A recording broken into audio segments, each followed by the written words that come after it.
carnaval é assumido oficialmente como uma festa brasileira, porque já era de muito tempo, mas agora vai ganhando um contorno maior. Agora os ricos participam sem ter vergonha. Por quê? Porque o carnaval era de pobres, era chamado bloco dos sujos. Todo mundo se sujava de tudo e tal, saía correndo, digamos assim, ao casar no meio da rua, a riqueza nem se metia. Aí não, vira uma festa genuinamente brasileira, aparentemente carioca, e pobres e ricos estarão iguais nesse momento, todo mundo sujo. Daí o feminismo, por exemplo, Chiquinha Gonzaga queria tocar, o pai não permitia. Quando se casou, o marido não permitia. Chegou a fechar o piano, a tampa de madeira pesa 15 quilos, fechar o piano em cima dos dedos dela, com ela tocando.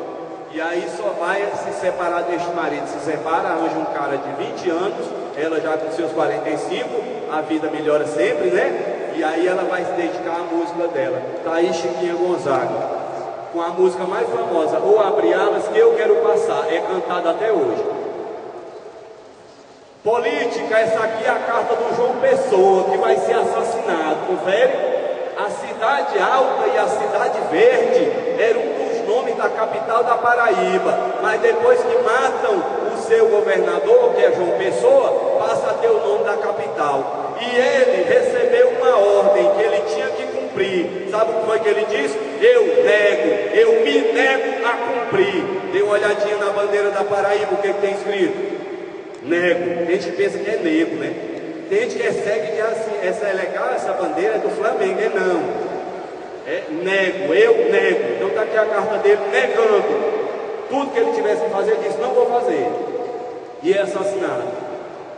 Característica do pré-modernismo: ruptura com o passado, já começa a inovar. Denúncia da realidade brasileira, isso aqui aparece em prova direta. O que o pré-modernismo quer? Denunciar certas coisas. Volta o regionalismo, por isso que ele tem que lembrar dos sertões. Tipos humanos marginalizados, por exemplo, Jeca Tatu, velho? Jeca Tatu, aqui. Ligação com fatos políticos, revolta da Chibata, proclamação da República, fatos econômicos. O Brasil está bem das pernas. O Brasil está bem das pernas porque o Brasil está produzindo café. A desgraça virá em 1929 com o craque da Bolsa em Nova York. Mas o Brasil está indo bem. República Café com Leite, por exemplo. E fatos sociais contemporâneos, beleza. Primeiro grande livro, e o mais importante, Os Sertões, Euclides da Cunha, contra a Guerra de Canudos. A linguagem é científica, veja que ele ainda é naturalista. As teorias são deterministas, ele diz no livro que o homem é fruto do meio. A obra é dividida em a terra, o homem e a luta. Tem gente que nunca entendeu essa divisão, pois ela cai na sua prova.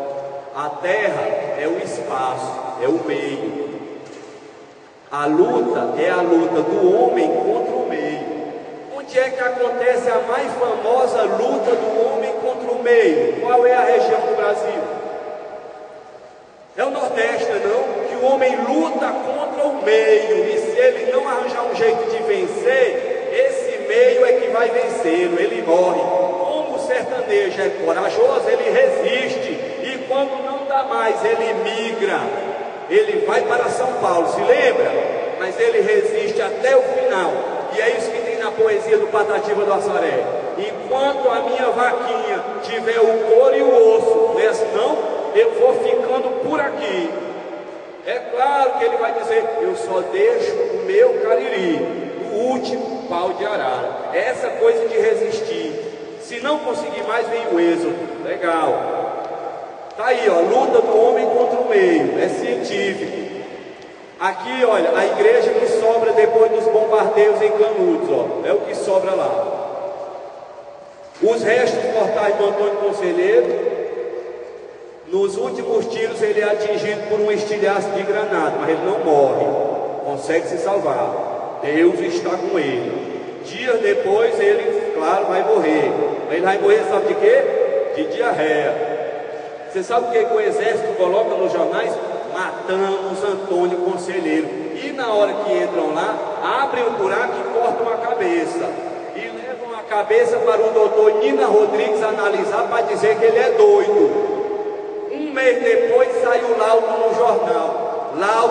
doutor Nina Rodrigues, a maior autoridade cerebral da época, diz: é um cérebro completamente normal. Não havia nenhum resquício da ideia de loucura. Um dos maiores estrategistas que o Brasil já viu. Construiu uma cidade entre serras e próxima a um rio, sem ter conhecimento militar nenhum. Super elogiado pelo Euclides da Cunha, que era engenheiro e oficial do exército. Louco de jeito nenhum. Cortam a cabeça dele e dizem que mataram. Morreu de cólera, morreu de diarreia. Beleza, não aceite a conversa que os militares dizem não. Aí agora tem um pedaço do texto, mas esse texto dos Sertões tem umas 500 páginas. Qual é a frase que fica para você? O sertanejo é antes de tudo um forte. E o que o vestibular pergunta? Por que diz que ele é forte? Eu já lhe expliquei. Ele resiste ao meio o quanto puder. Outra coisa que cai em vestibular, quando diz antes de tudo. Isso aqui é interpretar texto de literatura, rapaz. Me diga uma coisa positiva, está aqui, ó, forte. Me diga uma coisa negativa, está aqui, professor, ó, antes de tudo. Então o que é o antes de tudo? Nordestino, pobre, feio, lascado, torto, sub-raça, o escambau. É tudo isso que tem no livro. Aí ele diz, apesar de tudo isso, ele é um forte. E ele vai e diz, é um titã acobriado e potente. Coloca o sertanejo comparado com Hércules. A metáfora mais famosa desse livro é essa, ó, Hércules Quasímodo. O que é o Quasímodo? É o corcunda de Notre Dame. E o Hércules é esse cara perfeito da literatura mitológica. O sertanejo, ao mesmo tempo que é torto e feio e arqueado, como o Quasímodo de Victor Hugo, corcunda de Notre Dame, ao mesmo tempo ele é um Hércules, de belo nos seus valores internos, na honestidade, por exemplo, e na ética que o sertanejo tem. Beleza? Daí o fascínio desta nação pelo cidadão que morreu. Um acidente recente, o Nordeste queria um presidente nordestino. O restante é conversa. Está aqui o texto, vamos lá. Monteiro Lobato, que é o segundo autor desse período, vai e nos apresenta o homem preguiçoso. Um cidadão que quanto menos ele trabalhar, melhor. Aqui o Jeca Tatu, muito bem vivido no cinema pelo Mazzaropi. Monteiro Lobato, que todo mundo acha que ele só fez texto infantil, ele também fez um texto sobre o Sudeste, sobre São Paulo. Leia o texto e você vai ver. Cidadão Jeca Tatu está deitado lá na casa dele, aí a casa dele é de taipa, aparece um buraco. Aí a mulher dele diz assim, Jeca, tem um buraco na parede, tu não vai remendar não, homem? O que ele responde? Não, é bom que agora fica duas janelas. Aí você tira a preguiça do cidadão, não é? Agora são duas janelas, que é o buraco, é já para não trabalhar. Então está aqui, Jeca Tatu. Cidades Mortas e Urupês de Monteiro Lobato, passagem do café pelo Vale do Paraíba Paulista. Linguagem próxima da coloquial e presença do caipira paulista. Você sabe por que o nome do livro é Cidades Mortas?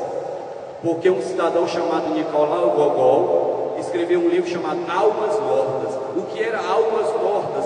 Quando você tinha a escravidão na Europa, você não dizia pessoa, você possuía almas. E aí, meu amigo, você comprou quantas almas? Eu comprei 50 almas ontem. Então, almas mortas era quando o escravo era libertado e ele não tinha um emprego, ele não tinha mais nada. Então era chamado almas mortas. Aí o Monteiro Lobato, nessa cidade que tinha café, quando não tem mais produção de café, as cidades estão o quê? Mortas, mas as pessoas estão lá. Então é um livro de denúncia sobre cidades que tinha gente que não é que estava com preguiça como o Jeca Tatu, é porque não havia mais trabalho e a cidade era dada como morta.